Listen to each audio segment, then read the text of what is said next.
So yun na nga guys, at meron tayong customer at ito yung napili niya.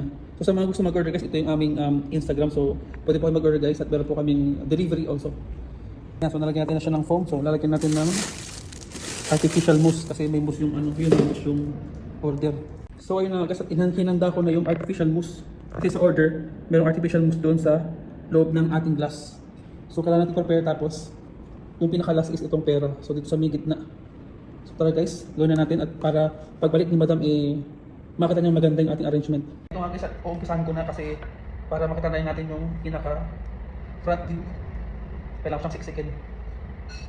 Yan, siksikin natin siya ng ating artificial mousse.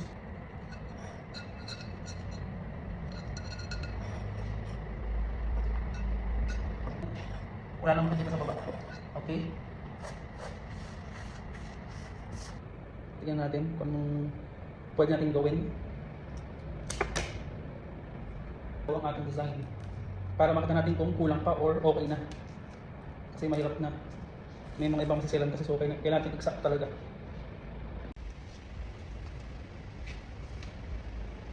So yun na guys, at natapos na natin yung order. Yan. Medyo simple lang naman siya.